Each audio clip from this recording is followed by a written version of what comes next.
Jadi ingat, yang bentuk waktu yang kita gunakan untuk kalimat aktif yaitu present tense. Jadi itu dapat disimpulkan bahwa kalimat pasif ini juga bentuknya itu harus mengikuti bentuk waktu. Kan dia ada present, ada past, ada future. Jadi kalau misalnya dia bentuk waktunya past tense, nanti rumusnya juga akan berubah untuk bentuk passive voice.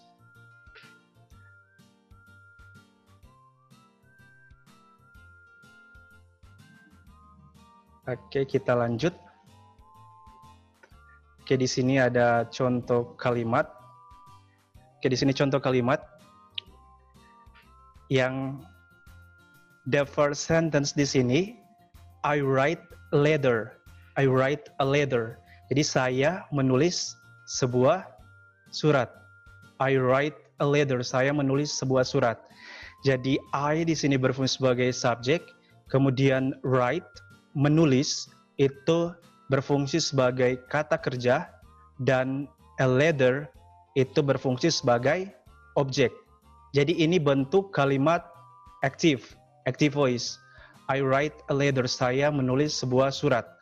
Now we will try to change this sentence to passive voice. Jadi sekarang kita akan coba mengubah kalimat ini ke dalam bentuk pasif.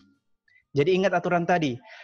Aturan tadi bahwa subjek di kalimat aktif ini, yaitu I, dia akan menjadi objek. Jadi objek. Berarti kalau objek itu selalu di akhir kalimat. Berarti perhatikan di sini, dia I, dia jadi me. Ingat tadi yang perbedaan subjek dan objek, I dan me artinya sama juga, saya dan aku. Kemudian write. Write itu merupakan kata kerja. Kata kerja itu ingat, kalau dirubah ke dalam bentuk pasif, dia harus dalam bentuk past participle atau kata kerja bentuk ketiga. Kata kerja bentuk ketiga dari write yaitu written. Kemudian di sini objek, a letter, dia akan jadi subjek. Jadi saya menulis sebuah surat, bentuk pasifnya dia menjadi sebuah surat ditulis oleh saya. Jadi dikasih tukar, subjek jadi objek, objek jadi subjek. Saya menulis sebuah surat, kemudian bentuk pasifnya sebuah surat ditulis oleh saya.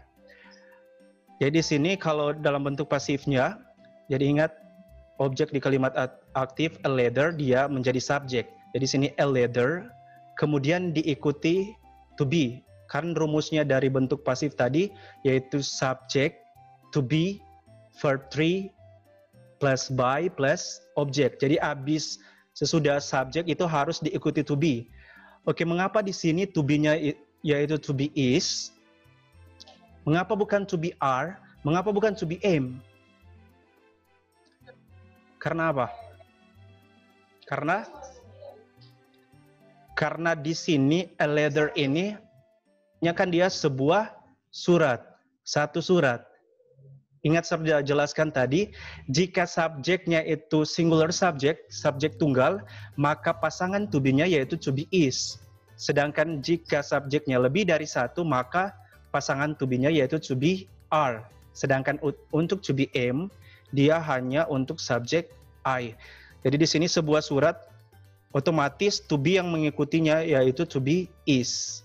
Kecuali di sini misalnya digantikan the letters, berarti surat-surat itu. Maka to be yang mengikutinya harus to be are. Jadi karena sebuah surat berarti harus to be is.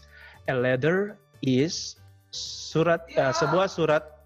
Kemudian ingat, write ini bentuk kata kerja pertama, dia akan dirubah menjadi kata kerja bentuk ketiga menjadi kata written.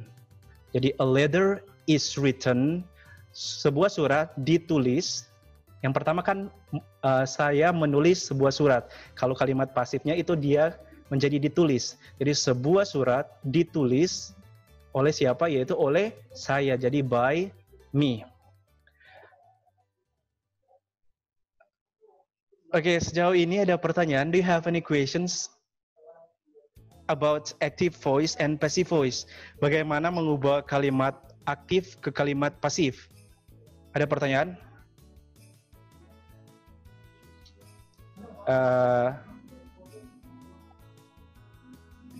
Oke.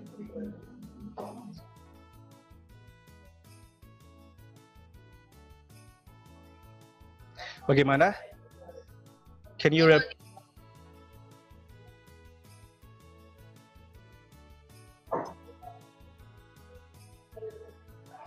Oke, ingat bahwa to be dalam bahasa Inggris itu kan ada 3, yaitu to be, am, to be is, dan to be are. Dan mengapa hanya 3 itu? Karena mengikuti bentuk waktu, yaitu bentuk waktunya itu present tense. Kalau misalnya bentuk waktunya itu past tense, berarti to be yang digunakan juga harus diganti, harus berubah, yaitu to be was dengan were.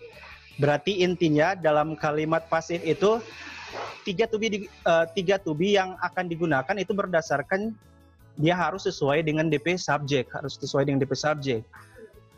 Jadi to be am, to be is, to be are. Jadi ada 3. Jadi kalau subjeknya itu I, maka to be-nya pasti am. Kan di sini subjeknya itu benda kan, sebuah surat. Berarti to be yang sesuai dengan subjek yaitu to be is.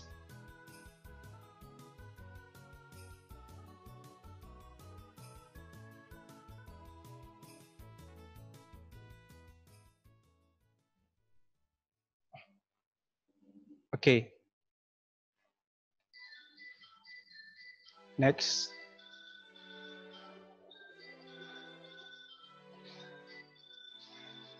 Oke, lanjut. Contoh selanjutnya, ini active voice. She buys many new bags every month.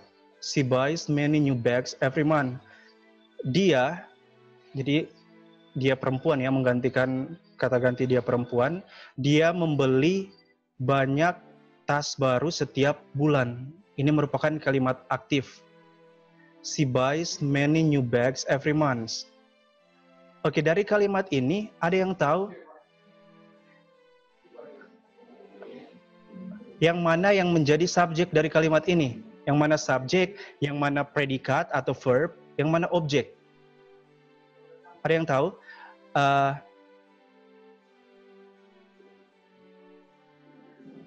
Claren Rambi. Can you hear my voice?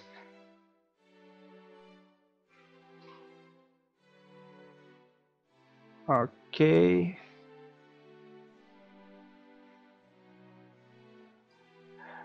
Jadi dalam kalimat she buys many new bags every month, yang menjadi subjek dari kalimat ini yaitu kata she. Ingat, posisi subjek dia harus put in the first sentence dalam kalimat pertama. She, kemudian sesudah subjek diikuti kata kerja. Kata kerjanya yaitu kata buys, yaitu membeli. She buys, dia membeli.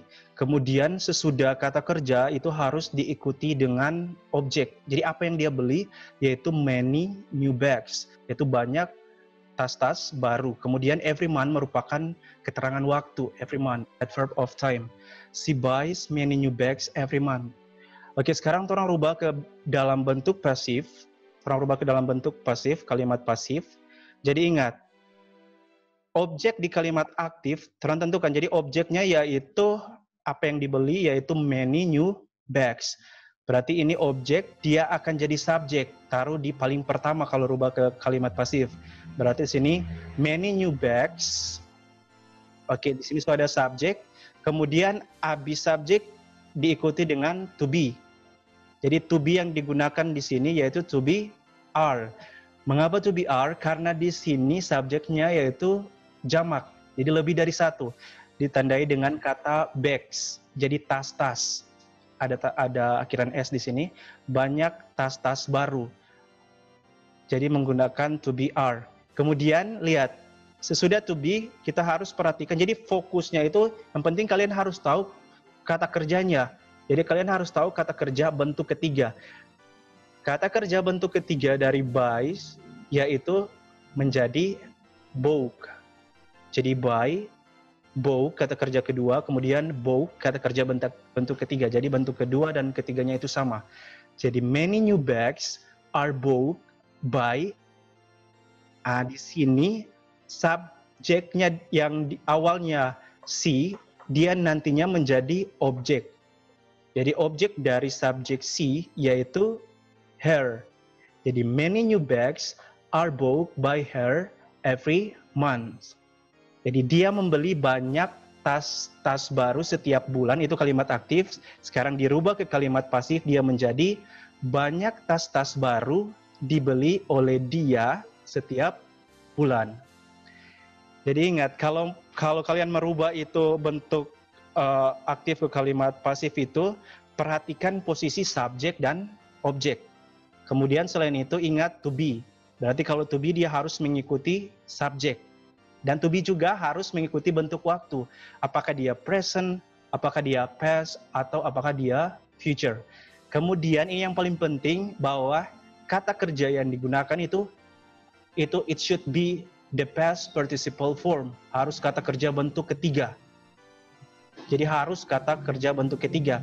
Ini berlaku untuk semua bentuk waktu jika kalian merubah kalimat aktif ke kalimat pasif. Jadi kalau misalnya bentuk waktu yang digunakan yaitu past tense, maka kalau rubah ke pasif itu tetap harus kata kerja bentuk ketiga. Oke, kita orang lanjut ke contoh kedua. This big company employs 200 people. This big company employs 200 people. Jadi perusahaan besar ini dia memperkerjakan 200 orang. Jadi perusahaan besar ini, jadi tentunya ini merupakan subjek. Jadi jangan kalian menyimpulkan bahwa subjek itu hanya ada satu kata. Jadi seperti ini merupakan subjek yaitu this big company. Jadi menunjuk kepada satu subjek yaitu perusahaan besar ini. Kemudian employees yaitu memperkerjakan, kemudian 200 people yaitu objek. Yang dikerjakan yaitu 200 orang. Oke, orang rubah ke dalam bentuk pasif, ingat DP objek yang duluan yang kita taruh dalam kalimat pertama. Jadi objeknya yang dipekerjakan yaitu 200 orang, berarti 200 people. Di sini karena sudah kita tahu bahwa the numbers of the subject, jumlah dari subjek itu lebih dari satu, di situ sudah jelas dikatakan 200 orang. Maka dapat dipastikan bahwa to be yang mengikutinya yaitu to be are. 200 people are. Kemudian ingat kata kerjanya di sini yaitu kata employ. Kemudian kita rubah ke dalam kata kerja bentuk ketiga, dia menjadi employed. Jadi ditambahkan ed, employed. 200 people are employed by this big company. Jadi 200 orang itu dipekerjakan oleh perusahaan besar ini. Jadi sebenarnya gampang, yang penting kalian tahu kata kerja bentuk ketiganya, kemudian to be. Dan juga ingat posisi subjek dan objek itu di flip-flop, jadi ditukar. Oke, lanjut. Semakin banyak kita mengerjakan soal itu semakin mantap. Di sini ada contoh kalimat juga. Kalimat aktifnya itu my mother gives me a book. My mother gives me a book. Ibu saya memberikan saya sebuah buku. Ibu saya memberikan saya sebuah buku. Oke, perhatikan. Jadi ingat, kalau kalimat yang benar itu dia harus memiliki subjek, predikat atau verb dan juga objek atau setidaknya itu komplement atau pelengkap. Di sini dalam kalimat my mother gives me a book, jadi my mother ini berfungsi sebagai subjek, kemudian gives itu berfungsi sebagai kata kerja atau predikat yang artinya memberikan. Jadi ibu saya memberikan me itu, di sini ada dua objek ya. Ibu saya memberikan saya sebuah buku. Jadi objek itu ada juga yang dikenal dengan direct object dan indirect object. Jadi yaitu objek langsung dan objek tidak langsung. Bagaimana melihat objek langsung dan tidak langsung itu? Jadi mau tentukan yang mana objek langsung dan yang mana objek tidak langsung, perhatikan dari kata kerjanya. Jadi ingat, kalau objek itu dia selalu berkaitan dengan kata kerja. Di sini kata kerjanya yaitu kata memberikan. Berarti apa yang diberikan? Apa yang diberikan oleh ibu saya? Berarti yang diberikan oleh ibu saya yaitu sebuah buku. Berarti a book itu merupakan objek langsung. Sedangkan me merupakan objek tidak langsung. Jadi ibu saya memberikan sebuah buku kepada saya. Jadi ada dua objek di situ, yaitu me dan a book. Sehingga karena ada dua objek, untuk merubah ke kalimat pasifnya itu juga ada dua. Yang pertama kita gunakan objek langsungnya yaitu a book. Jadi kita taruh di kalimat pertama.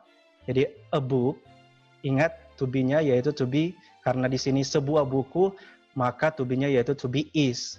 A book is, di sini kata kerjanya yaitu kata memberikan, give. Ingat, kalau kata kerja give, itu dia kata kerja pertama, kemudian kata kerja keduanya yaitu kata gave, kata kerja ketiganya yaitu given. Jadi give, gave, given.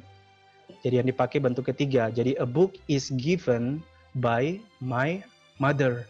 Jadi buku itu diberikan oleh ibu saya. Itu yang kalimat pertama untuk bentuk passive voice. Untuk yang kedua, kita gunakan objek tidak langsungnya, yaitu saya. Kan di sini ibu saya memberikan sebuah buku kepada saya. Saya di situ juga berfungsi sebagai objek, tapi tidak langsung. Kita gunakan objek me di sini jadi subjek I. Jadi I am given. Jadi apa yang diberikan yaitu sebuah buku. Jadi langsung ditulis I am given a book by my mother. Jadi saya diberikan sebuah buku oleh ibu saya. Jadi itu perbedaan penggunaan objek langsung dan objek tidak langsung. Jadi perhatikan, menentukan objek langsung dan tidak langsung, lihat dari kata kerjanya. Lihat dari kata kerja dia berkaitan. Jadi apa yang diberikan, misalnya apa yang dikerjakan, apa yang dibeli, berkaitan dengan kata kerja.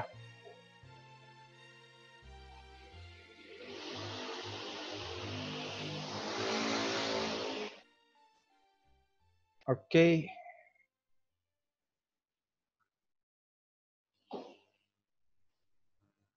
Di sini ada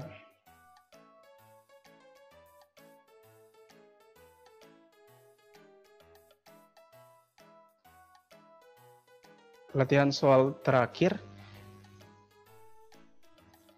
Change the sentences into passive voice form. Jadi ubahlah kalimat di bawah ini ke dalam bentuk pasif,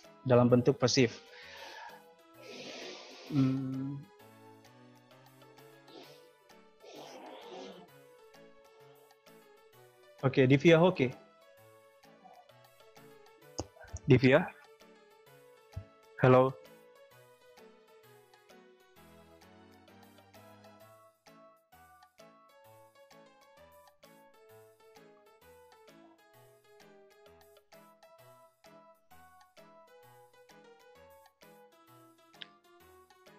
Oke, sekarang coba rubah kalimat-kalimat ini ke dalam bentuk kalimat pasif. Yang pertama, kalimat yang pertama yaitu they sleep soundly. They sleep soundly. Mereka tidur sangat nyenyak. They sleep soundly. Yang menjadi pertanyaan, apakah kalimat ini bisa dirubah ke dalam bentuk pasif? Is this sentence can change into passive voice form? Bisa atau tidak?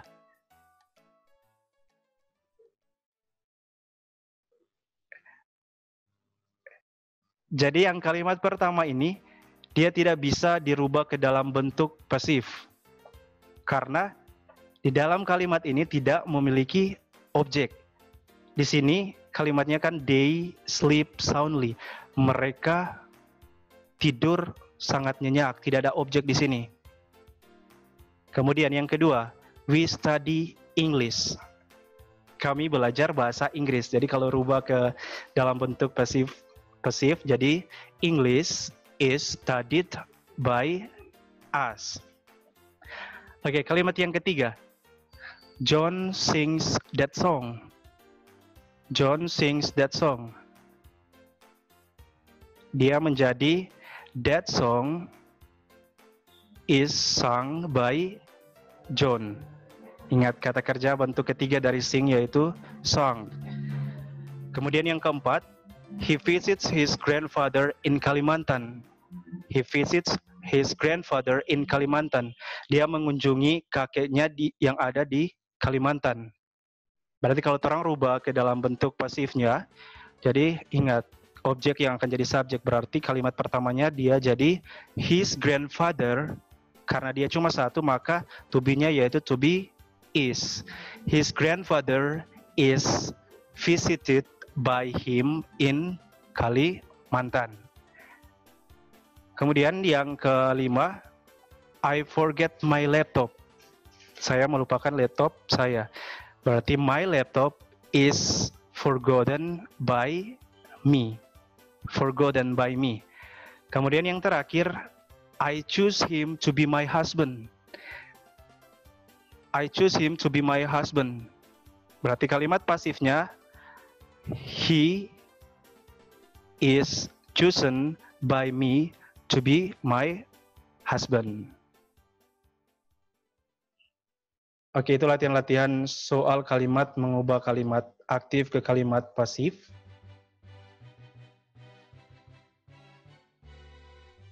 Oke, kita masuk dalam kesimpulan. An active sentence is the opposite of a passive sentence. Jadi kalimat aktif itu merupakan